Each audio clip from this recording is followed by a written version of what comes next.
Charles Leclerc é pole position após o melhor tempo de Verstappen na classificação do Grande Prêmio da Bélgica, que foi tomado por uma pequena chuva que deixou a pista molhada. Tudo isso e muito mais sobre a classificação agora. Bora lá!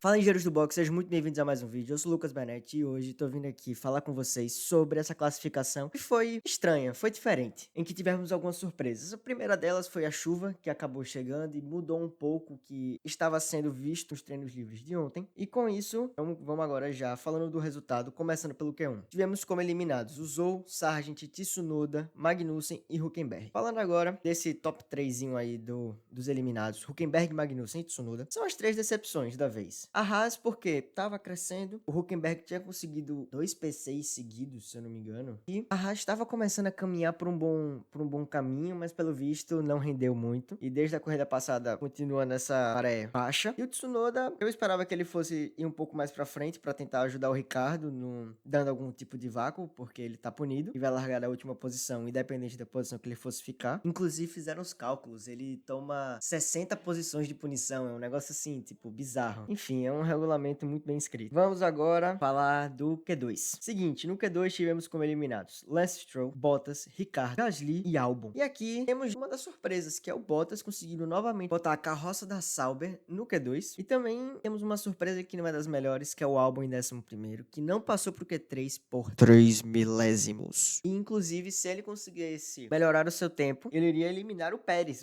que tava ali na boca pra cair fora. Então, já dei spoiler, enfim, a maior surpresa do Q3 foi o Pérez estar participando. E não só participar, como também fazer o terceiro tempo. E é aquela coisa, ele fez o terceiro tempo, mas ele continuou na mesma diferença pro Verstappen, que é de 6 décimos de segundo. Ele se manteve nessa distância, porém, o temporal realmente não foi a chuva, e sim o Verstappen, porque ele fez uma volta de 1 minuto, 53 segundos e 159 milésimos, e ficou à frente da Ferrari do Leclerc, que tá na segunda posição, em aproximadamente 6 décimos de segundo, e pro Pérez, que estava em terceiro, passou dos 6 décimos. Então, assim, simplesmente o holandês voador voou.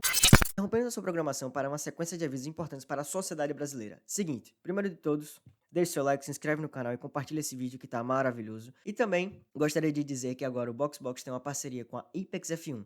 E agora, vocês que acompanham o BoxBox podem comprar a camisa do seu piloto favorito com desconto, com o cupom BOX10, BOX maiúsculo e 10 junto, sem espaço entre eles. Dessa maneira você ganha 10% de desconto. E vale lembrar também que lá no site da Apex, você fazendo uma compra acima de R$ 300, você leva o frete grátis. Então você pode aproveitar que tá chegando o Dia dos Pais e comprar uma camisa para você e pro teu pai. E assim aproveitar não só o cupom, como também o frete grátis. E também já resolve tudo que tem para resolver com o Dia dos Pais. Então é menos uma dor de cabeça também. Então corre aí embaixo na descrição que tá aí o link da Apex.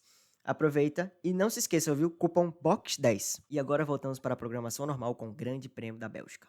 E temos aqui algumas questões de como isso aconteceu. Seguinte, ontem nos treinos livres, a McLaren estava se mostrando muito forte para o final de semana. Porém, dessa vez ela só ficaram ali em quinto e sexto. E o que aparenta? A Red Bull estava com o carro mais carregado na aerodinâmica. E com isso, aproveitando da chuva, eles conseguiram despontar. Mas aí você me pergunta, nossa, mas como é que o Max conseguiu abrir 6 décimos de segundo, 5 décimos de segundo, com um carro que estava muito focado na parte aerodinâmica e não nas retas, sendo que Spa tem grandes retas? E eu te respondo da seguinte maneira. Mesmo ele com o carro com setup para uma parte mais travada do circuito, o motor novo compensa esse setup que não tá focado para reta. Então ele consegue abrir muito essa vantagem. E como já disse, a decepção da vez é a McLaren, que ontem estava parecendo estar muito melhor do que estava hoje. Claro que eu acredito que aí entra uma questão de setup, que eles estavam prontos já para pista seca, que vai rolar amanhã. Inclusive a previsão do tempo diz que na hora da corrida a chance de chuva é de apenas 6%. Então a McLaren consegue, acho que, recuperar o terreno,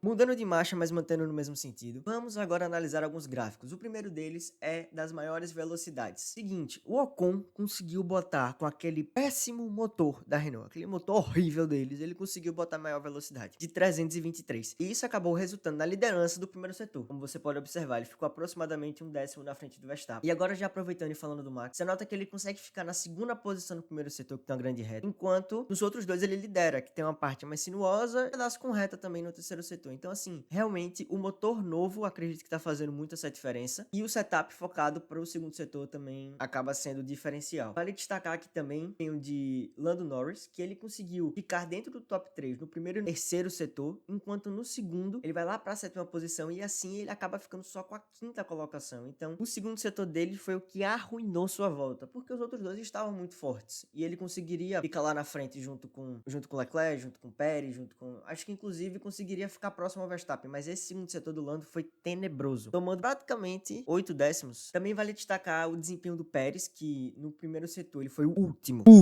colocado, enquanto no segundo ele consegue se recuperar e vai lá pra terceira posição, e no terceiro setor ele caga também, vai lá pra oitava posição no terceiro setor, e mesmo assim conseguiu cravar o terceiro tempo. Tem aí algumas coisas de pista, acredito eu, porque a Red Bull ela utilizou da estratégia de ser a última equipe a sair, porque, como eu já expliquei essa semana, quando a pista está molhada no treino classificatório, a melhor pista possível é a última, em que ela tende a estar melhor, e assim o piloto ele tem mais confiança e dessa maneira consegue extrair mais do carro. Agora vamos analisar o tempo do pole position Leclerc, que acabou sendo mais constante do que os seus rivais direto. Como podemos observar, o Leclerc ficou em quinto no primeiro e no terceiro setor, enquanto no segundo ele sobe para a quarta posição, então ele acaba sendo constante nesse sentido. E vale destacar também o péssimo desempenho de Fernando Alonso, que ficou lá embaixo, praticamente não, nos 3 setores ele ficou lá embaixo, na nona posição, tanto no setor 1 quanto no 2, e o último no terceiro setor. Então, assim, do início da temporada passada pra agora, a Aston Martin se mostra simplesmente andando pra trás. Acaba trazendo upgrades, mas que o carro não consegue se encaixar, não consegue andar, então realmente o Alonso com extrema dificuldade. E agora também, voltando a olhar lá pro fundão, o Ocon, ele lidera o primeiro setor, ele vai pra último no segundo, e no terceiro ele consegue ali dar uma subidinha, consegue ali ficar em sétimo, mas acaba só ficando com a 10ª posição. Então agora vamos revisar como vai ficar o grid de largada amanhã. Seguinte, na pole position temos Leclerc, no segundo Pérez, terceiro Hamilton, quarto Lando, quinto Piastri, sexto Russell, sétimo Sainz, oitavo Alonso, em nono temos Ocon, em décimo Albon, e aí em 11º temos o Verstappen, que vai cair da primeira para 11ª posição. 12º temos o Gasly, 13º Ricciardo, 14º Bottas, 15º Stroll, 16º Hülkenberg, 17º Magnussen, em 18º Sargent, em 19º o Zhou, e na 20ª posição temos Tsunoda após tomar 60 posições de punição.